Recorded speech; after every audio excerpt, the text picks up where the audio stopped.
everybody again. We are back to talk some more college football. We have finished up week 9. Pretty big week.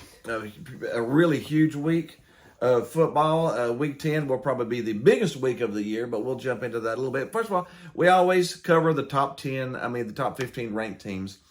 We talk about their games. The stakes. The stakes. We talk about what's happened. We recap and we'll give you a dumpster fire of which team we think is the biggest dumpster fire of the week, and then we'll talk about the games coming up. And we don't cover them 1 through 15. We just jump in and just cover all the teams as the games were laid out through the day. So first of all, week 9 is over. So let's recap Week 9. some week 9. We had a Thursday ranked top 15 team. Utah against Washington State. They did win 21-17, but they did not have their starting QB. Yeah, they did not dominate, but again, they didn't have their starting QB. Utah, after losing the Florida game, has held it together. So that means that they're not a bad team. They're actually a pretty good team. Because normally, if you get hammered like that coming out of the opening week gate, you could, the bad teams go, So they've actually held it together. They've kept themselves inside the top 15. Resilience. So they were at Washington State with a backup quarterback, got the W, going to the next week. Jump on into the Saturday games. We're going to go ahead and cover the Tennessee game. Tennessee. Oh, Tennessee. Tennessee. Number 3, Tennessee taking on number 19, Kentucky. From the start, we could probably tell where this one was going. It was going to be a dumpster. It was honestly, I thought it was going to be closer than that. Kentucky's got a really good running game. They've got a first-round pick. Will Levis, highly touted. Quarterback, highly touted. He will go in the first round of the draft. But Tennessee just murdered them after their first drive. They hammered them, dude. That is the best all-around game Tennessee has had this entire year. Of course, that is probably the healthiest team Tennessee has had the entire year. This following week coming up will be the healthiest. Everybody's back, everybody's healthy, and nothing's going on. But this team actually intercepted 3 times. Picked him off 3 times, and that hit from Slaughter. Slaughter, his name was perfect, but he slaughtered that guy, dude. When your feet go higher than your head, that's a good hit. I mean, especially when it's clean. Wasn't no helmets. Wasn't no spearing, wasn't no contact. He went body to body and plowed him like a turnip, man. And then the tip ball went in and interception. That's as painful as it gets for an offense. That is as painful as it gets. But do you know what was more painful for Kentucky fans? Watching Tennessee blow them out. It was, Kentucky got that. Well, they didn't go get their first drive. Their second drive, they went down and got a touchdown. They were driving down 20-7 when the Slaughter hit. I think that Slaughter hit turned the popped tide. The defense, man. The defense right then and there looked like a completely different team. They looked like the 85 Bears out there. They mowed them down. I mean, mowed them down, sacked them. Of course, now Kentucky did have the worst rated offensive line as far as sacks go in the SEC. So we actually called this. We called it last week that Kentucky would try to run, but if Tennessee jumped up, then they'd have to go back to passing, and their offensive line wasn't that good. So Tennessee would have the advantage getting to their quarterback. And they played out exactly like we said, except for worse. Because I thought Tennessee might, I thought they would cover the line. I thought it was a 17-point game. I didn't think it was a 38-point game. We did this in front of Herb Street, too. Herb Street was one of the commentators, and he was amazed at how badly we beat down Kentucky. He was amazed at the atmosphere, too. He said he had never been at a game, never called a Tennessee game, and he said that was an amazing, amazing atmosphere. So Tennessee, the fans are playing a huge part too. So yay us fans, yay everything. That was just fantastic. We've become a home field, haven't we? Yes. I mean, it's a spectacle. The lights, the flashing, the fireworks. It's a show, dude. You go for a show and they have a football game. It has become a pageant, man. And not to mention 50,000 people in the crowd saying hi to the team as they go in. It's just spectacular, man. Is as good as anyone in the country. It is the number 1 points, number 1 yards per game is Tennessee. They are flat out one of the best offenses in the country. Yeah, they are. They are the best offense in the country. Nobody scored. The least they've scored this year is 34. That's the bottom. 34 is the least they've scored. And they're averaging 49.4. That's fascinating, to be honest. And think about this: they've averaged 49.4, and they've played 2 top 10 teams in the past month. Well, flip, Rocky dude. Top is Rocky. Rocky Top is rocking right now. Me personally, I've been a Tennessee fan all my life. I'm 54 years old, and I've been a Tennessee fan since I knew what college football was. I've been waiting for a long time to see Tennessee. I did not.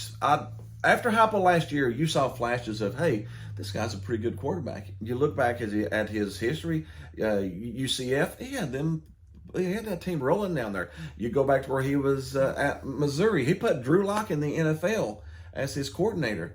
You were thinking to yourself, this might be a pretty good coach. And honestly, as a Tennessee fan, we came into this year hoping for 9-3, taking 8-4. Taking our lumps and not winning a championship. We're going to lose against Florida. We're going to lose against Alabama. Probably going to lose against LSU. And going to lose against Georgia. We'll take our 8-4. If we pop in a good one there, we'd love to have our 9-3. And I would have been tickled, and I mean, I've been patting the man on the back at 8-4, 9-3. But I think he overdid his job in the best way possible. Whatever money the man wants, start a GoFundMe page. We'll pay for it. The fans will pay for it. That's all we need. It don't matter. If I get to see that offense every Saturday. My goodness gracious. And think about it. I don't want to say anything bad, but this is against, this is with 36 people leaving him when he got there. This isn't with the full house voted. This was with players left over from Pruitt, and 36 of them ran.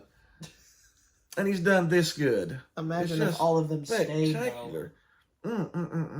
But man, to see what Heupel's done, not even 2 full seasons in. No, Hendon Hooker is spectacular. To run that fast-paced of an offense and not screw it up, there's no mistakes. I think that also has to be. How do you throw for 2,400 yards and only have 1 interception? That's on coaching. And it's fast. There's a play every 10 seconds going. That's on coaching. That's on Heupel. If everything points up to the head man, and who's the head man? Yeah, Heupel. And Hooker has embraced it. He has embraced leadership. They said in the offseason, he said, what can I do? What do I need to do? What can I do? And they worked, and man, this team is just looking spectacular. And Hyatt, now has 907 yards 14 receiving touchdowns. through 8 games, so he's averaging over 100 yards a game. Not to mention that godly performance against Alabama. And 14 touchdowns, which is a Tennessee record. He broke the Tennessee records, and he has 4 games left. He will probably have 20-ish touchdowns at the end of the year. And Tennessee's record was 13. He would literally have a third more than we've ever had in the history of Tennessee football. And Tennessee used to be called WRU, wide receiver U. We put them in the NFL, man. We put wide receivers in the NFL. It looks like we got some competition over there with Ohio State for wide receiver supremacy, but it's to be even right in the now. same I would take our group of wide receivers over any in the country. Wow.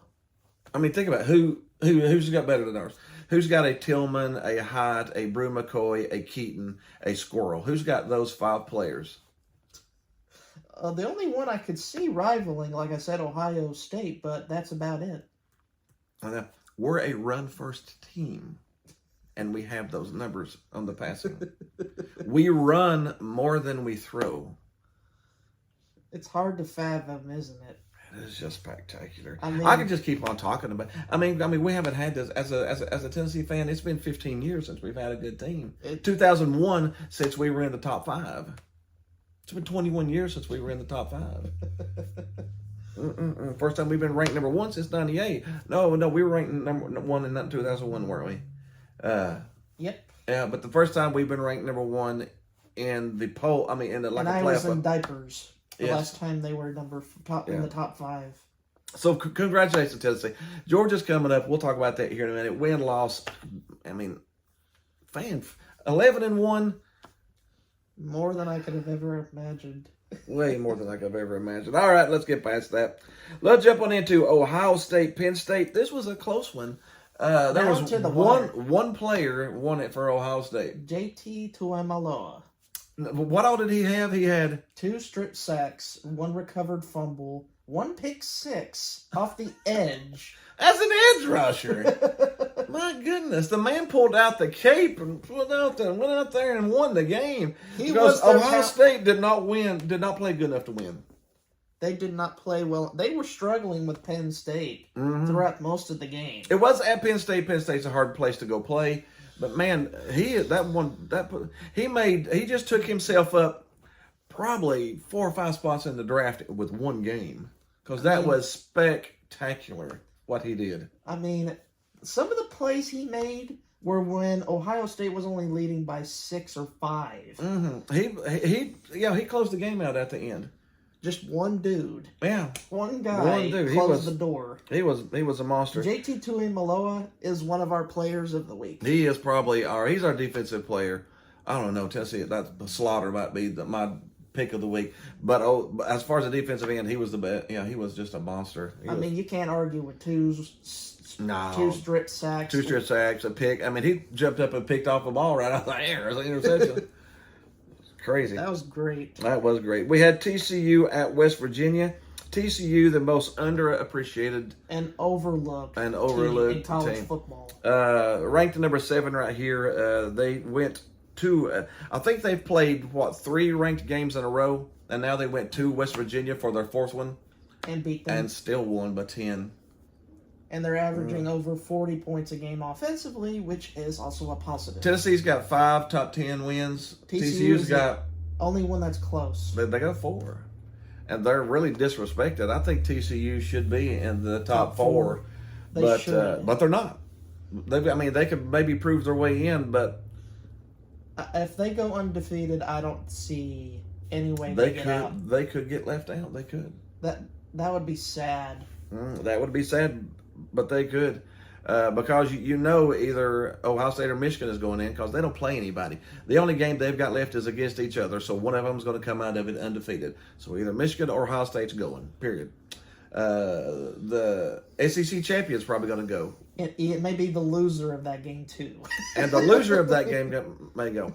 If it's Tennessee-Alabama and Tennessee loses to Alabama, you're going to have Alabama. You're not going to leave out Tennessee. So you're going to have 2 SECs. And you're having Ohio State or Michigan win. So you got Ohio State, Alabama, Tennessee. If Clemson wins out, you got Clemson, TCU's out. So you got to pray that Clemson loses a game. Yeah. That's the only way that TCU gets in, I think, is if Clemson loses. Or I would jump them above Clemson, in my opinion. But that's just my opinion. Clemson's got 3 top 10 wins.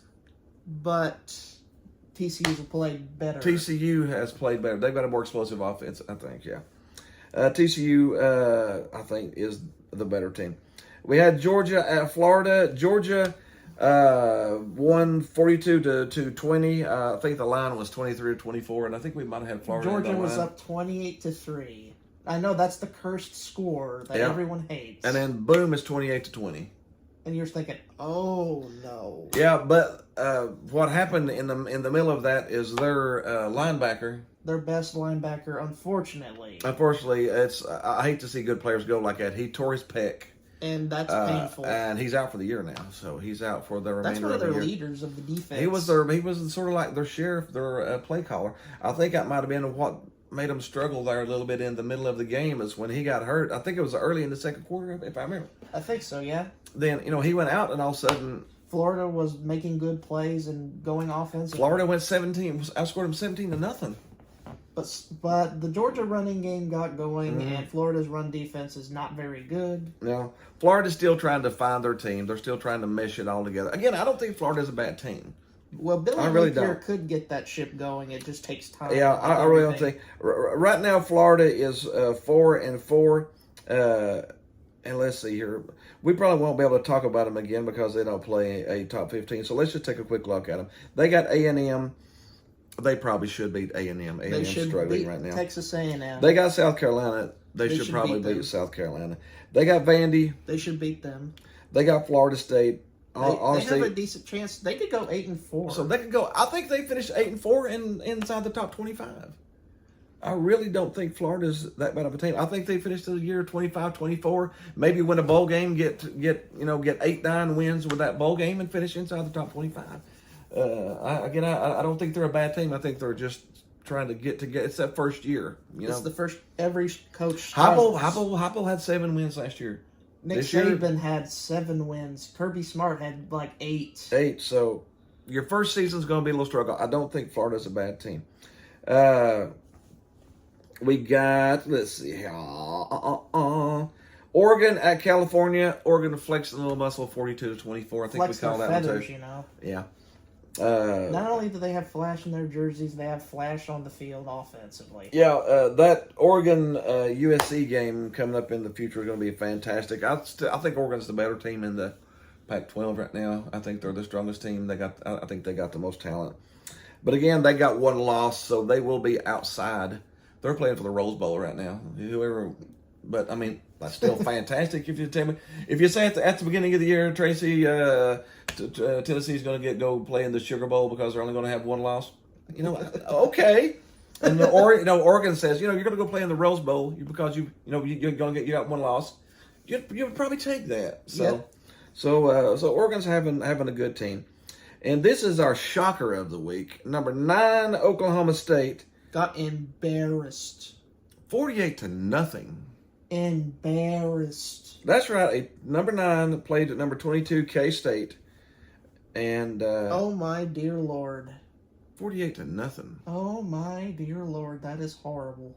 That is I ain't gonna say a lot about that one. We'll just skip on. 48-0 speaks for itself. Oh my goodness. We had number 10, Wake Forest. Louisville beat them by 27. Well, some birds flew into that coop because Wake Forest is not awake. They are dead. They got hammered. And that hurts Clemson a little bit. Clemson did beat Wake. Louisville beat them by 20 points. They're not a top 10 team. You lose by 20 points to Louisville, you're not a top 10 team. Somebody screwed that up, dude. You might be 17 or 18. Somebody really messed that up. Somebody messed that one up. We had USC, who was tied at number 10, go to Arizona and beat them by 8. That was a really close fought game. It's a good game. And USC's defense continues to struggle because Lincoln Riley doesn't know the meaning. Yeah, remember, he did come from the Big 12. And Oklahoma. So at Oklahoma, they don't play defense in the Big 12. So he's still trying to figure that out in the Pac-12, how to get a defense to play. So 45-37. We had Michigan State at Michigan. Michigan, big brother, got the best of little brother. 29-7. Michigan State put up a fight early. They tried to, but Michigan State did put up a fight, just in the worst way. They just got their butt kicked.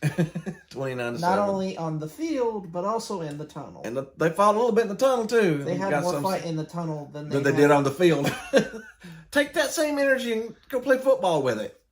I don't know. But Michigan won by 22. We figured that would happen. We had Ole Miss at A&M.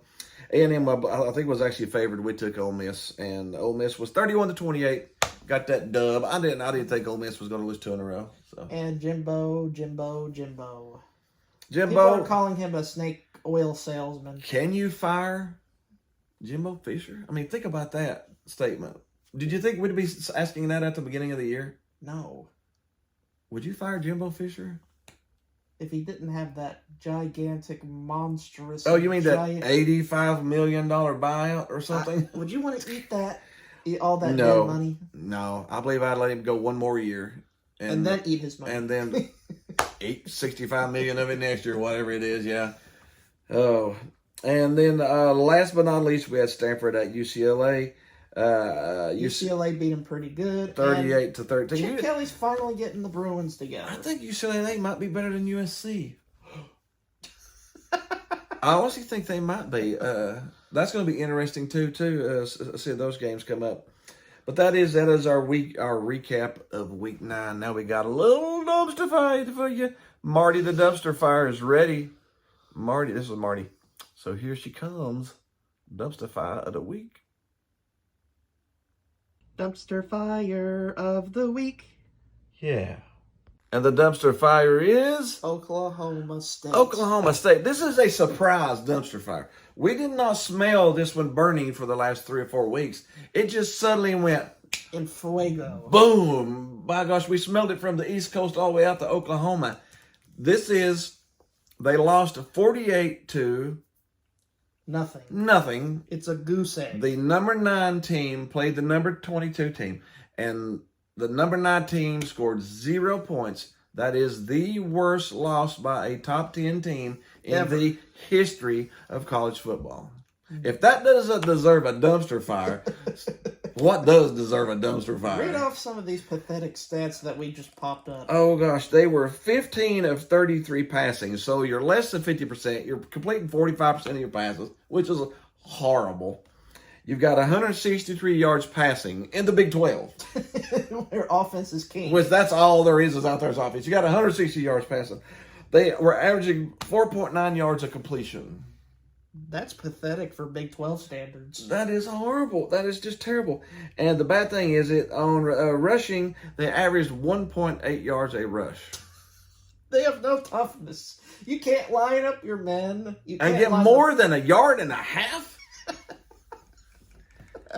They rushed 30 times. It ain't like they rushed 5. They rushed 30 times and averaged 1.8 yards a rush. Kansas State's defensive line, the last time I checked, was not Nick Saban, Alabama. They threw 2 interceptions, lost a fumble, and went for it for 4th down 4 times and got 1 of them. What kind of pathetic efficiency is that? That's basically 6 turnovers. So you turned over 3 times on downs, 2 interceptions, and a fumble. 6 turnovers in the game. That is some sort of pathetic deficiency. How are you number 9 in the country and you play like garbage? And you play like garbage. I mean, is there any other better way to explain that? That's just garbage. Time of possession: Kansas State 36, Oklahoma State 24. So they another 33% more time of possession than you had. I mean, I dare say put this team against Tennessee or Georgia, Ohio State. Think about this. Their defense gave up more yards per rush than their offense got per pass. They gave up 5.4 yards a rush, and their passing only got 4.9 yards a pass. You gave up half a yard more in rushing than your offense got on passing. My goodness. You gave up 8 yards a completion average. All you had to do was just pass the ball. You give up 8 yards, give up 8 yards, give up 8 yards, give up 8 yards. Touchdown. You up like a lawnmower. Like a lawnmower. And then give up a 5-yard rush just for kicks. Just for kicks, yeah. Just give. That was bad.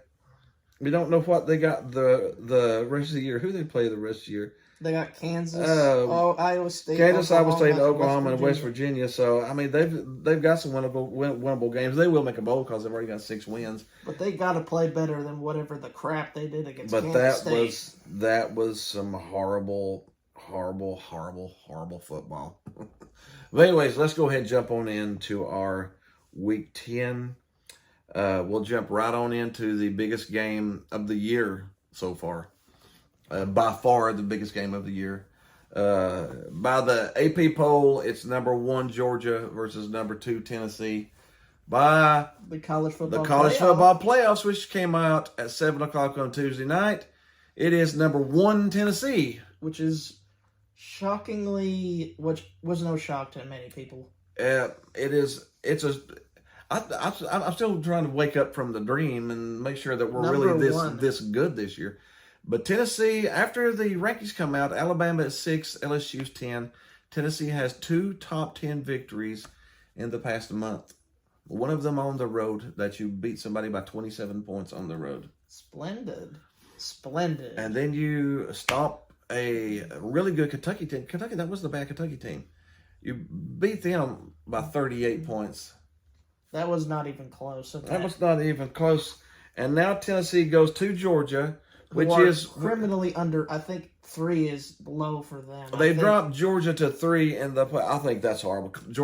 Honestly, Georgia should have been number 2. We should have been a number 1, number 2 matchup. It should have been number 1. Yeah, I mean they got Ohio State at number 2. Georgia has better wins. As good as Ohio State's offense looks, which it does look spectacular. The best team they beat is Penn State. And they struggled with it. And they struggled with that. If it wasn't for a defense player, they might have lost that game. So I don't think Georgia's number 2. But on paper they're number 3. So from this point on, we're going to go by the playoff rankings instead of AP or coaches. So we have number 1 Tennessee at number 3 Georgia. This smells like a big game, doesn't it? It could be. It could have some. Could have some implications. Georgia is favored. The line opened at 9. It dropped to 8.5 on Tuesday, and now on Wednesday, which is when we're doing this vid, it has dropped to 8. I still think that is too much of a points. I think even if Tennessee loses, I think it's a 3 to 5 point game. I don't think it's that big. Somebody actually put it a very good way. Tennessee beat Alabama. I mean, if Tennessee and Alabama played again, Alabama might win. But Alabama and Tennessee are both, really good teams. They're really close to the same level of teams, aren't they? Okay, if Alabama was playing this game right now in Georgia, would Georgia be favored by 8 over Alabama? They would be even. So I think it's a little bit of Tennessee's history of not being good that people still don't believe. That's actually a good analysis. Yeah. It's Tennessee's history. That line of 8 points that's Tennessee's history. That's not this year. This year, Tennessee has pulled the line. I think they've covered the line every game except for one. They covered the line. They beat an Alabama team that they were favored by double digits. And they look spectacular on offense. They beat an LSU team that is spectacular hammered on offense. They beat a Kentucky team that their defense hadn't given up more than 14 points in 11 games. So I think 8 points is way too much. I personally think Tennessee will win. But it's going to be again. I think it's a 3-point game. Either way. Dad, I've told Dad on one of our personal chats that I think Georgia might possibly pull this one out. Georgia should. The things that gets me, I think I might have made a note or two here because I just can't remember anything anymore. I'm getting too old for it. Georgia has the lowest number of sacks in the SEC, which was shocking to me. And Kirby Smart's all about the defense. It's all about Georgia. Only has 10 sacks through 8 games this year. So that was a little bit of a shock to me. So that means Tennessee's offensive line should be, unless they throw some exotic blitzers or something, should be able to handle. Darnell Wright, the tackle for Tennessee, is now, I think, rated the number 1 tackle in the United States. In his last 14 games, you want to know how many sacks Darnell Wright has given up? None. And that's playing Alabama, LSU, Kentucky. That's playing a gauntlet schedule. Plus last year, the last few games, because that 6 games of last year plus 8 games of this year, he has given up not a single sack from that spot. That's pretty spectacular. That is pretty spectacular. So Tennessee should have a little bit, unless they throw the blitz. And then if you throw a blitz at Tennessee, you're playing right into their hand because there's a lot more grass out there to throw the ball into. You pull somebody out the grass, there's a hole.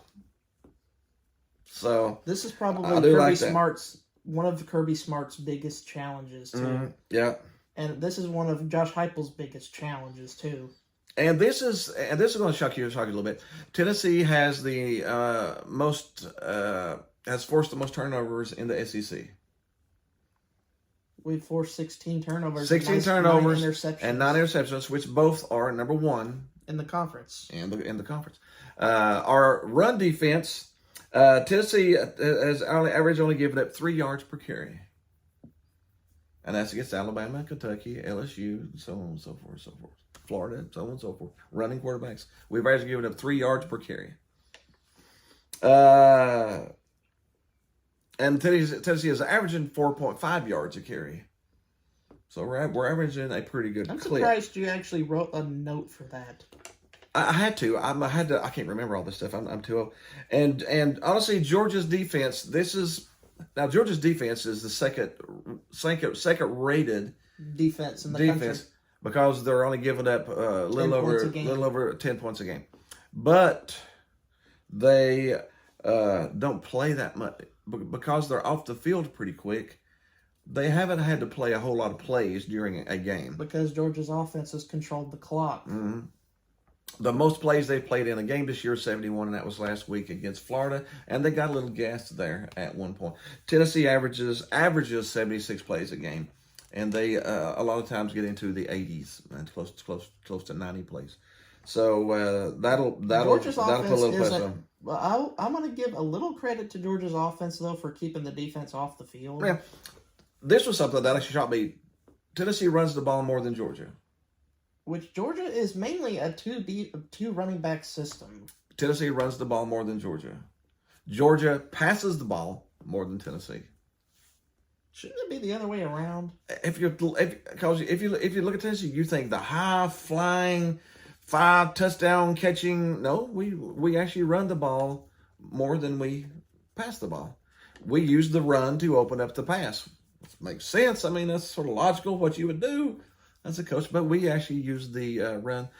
Georgia does have a pretty good run defense. I think that will be the key. If Tennessee can run we're probably not going to average 4.5, but let's say we average 3.5 to 4 yards a carry, and we can make it 2nd and 6, 3rd and 4, 3rd and 3, and you get those first downs. That's when tempo hits. Bam, bam, bam, bam. If Tennessee gets up by 10 to 14 points, I think Georgia's in trouble. They'll have to play catch up. They're not built for that. They're not built for catch up. I think Kirby Smart is like 9-1. I mean, 1-9. I think he's only won one game when giving up more than 31 points, which is pretty. Well, the lowest Tennessee scored this year is 34.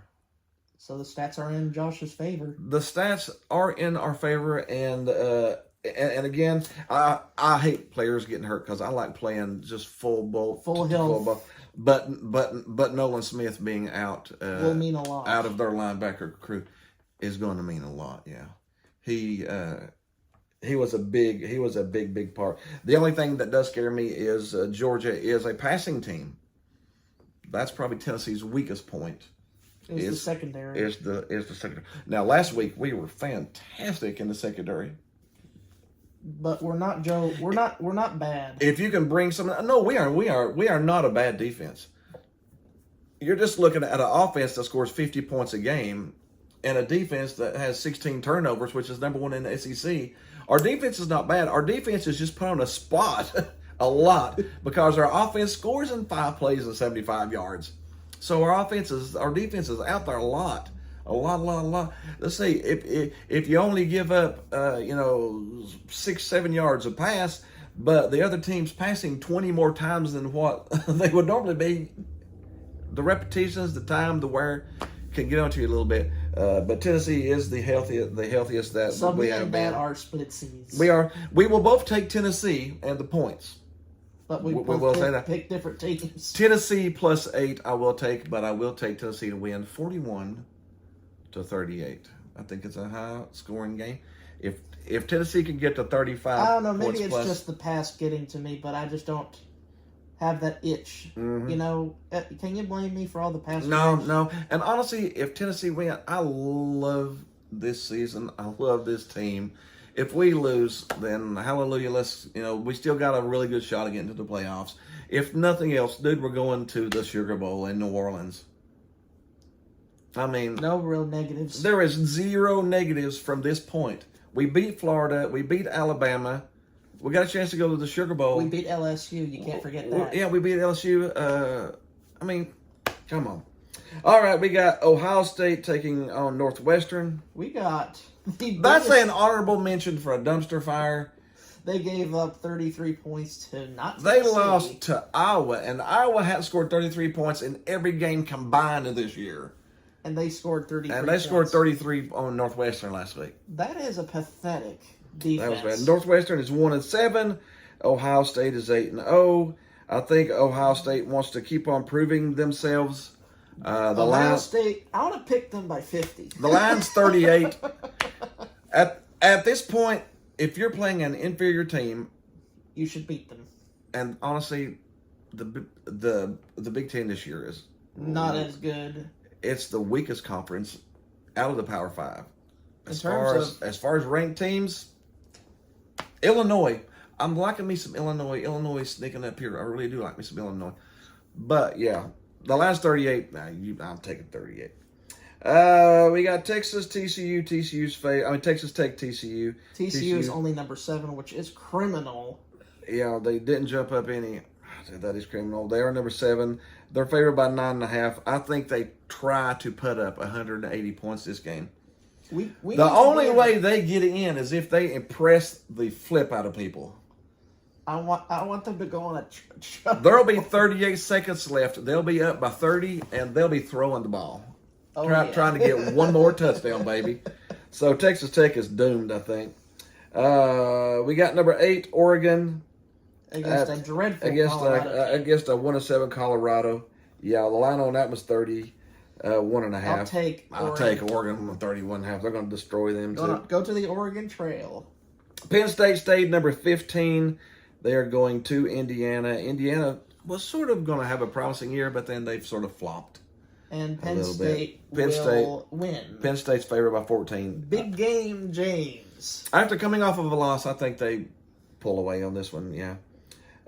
We got number 6. This is why I think this is the biggest weekend of the year, at least for the SEC. And the SEC is the best conference in the country, so I think this is the biggest weekend of the year. You got number 6 Alabama taking on at number 10 LSU.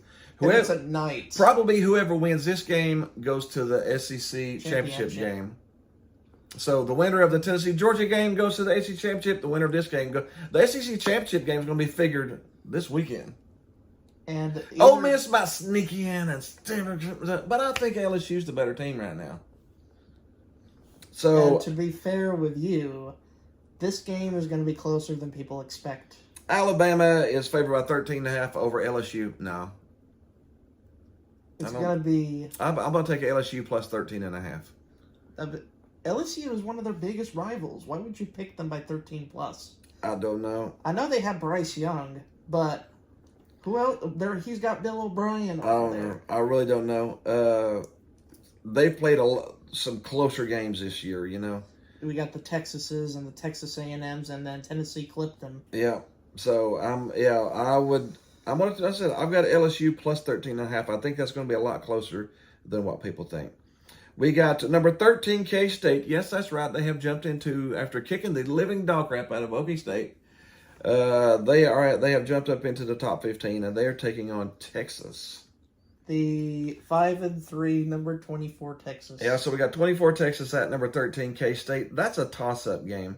K-State is coming off of just destroying somebody. They are at home, but Texas has been sort of coming around lately. Sort of. So, I don't know. Texas is favored by 2.5. I'll take K-State. I think I got K-State plus 2.5 too on that one. We got Notre Dame number 4 we got Clemson number 4 at Notre Dame. Do you want to pick? I got Notre Dame. I want to take Notre Dame in that game. Notre Dame started out horrible, dude. Seriously, they did. They looked like a dumpster. They looked like a dumpster fire starting out the year. But they've won 5 of their last 6 games. Yes, and I think they're starting to come around a little bit. They hammered the number 16 team in Syracuse last week pretty good. And honestly, this would be the best thing to happen for TCU, too. I think this would move TCU up because, again, eventually Michigan or Ohio State's going to be out. Eventually, Tennessee or Georgia is probably one of those two is probably going to be out. or if both of them stay, then Clemson's gone, and you can jump up into that 4th spot. Yep. But I think Clemson does go down here. Clemson's only favored by 3.5. I got Notre Dame. Plus, I mean, that's how much of a scare this game is. The Yep. betting line's only 3.5 with a unranked Notre Dame. So I've got plus 3.5 there. We got Michigan at Rutgers. I was laughing once I saw the game. I knew Michigan was going to win. They will again. Michigan. Right now, you're trying to keep your point. They did not put Michigan inside the top 4, Which so shocked me. so what are you going to do? You're gonna beat beat crap out of Rutgers by Rutgers. 40 points. That's just where it's going to be. We got Arizona at number 14. Utah.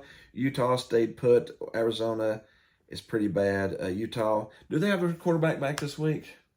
Well, I'm not positively sure, I'm but not if they do, positive about this it. will be a... This will be a slaughter if they're starting quarterbacks back. That's one thing we should have looked up. We got UCLA at Arizona. UCLA is favored by 10.5. I think they handle that pretty easily. Yep. And then to finish out the night, we got Cal at USC. Cal is pretty bad too. USC should win. They're favored by 21.5. They should probably win that by more than 21.5. And that's it. That is college football for this week. How yummy and juicy is this season going? We got some fantastic games this weekend. We hope you liked it. Hit the like button. Hit the subscribe button. Groovy baby button. Let's share us with your friends. Hit the groovy baby button over here. We'll see you next week. See you next week.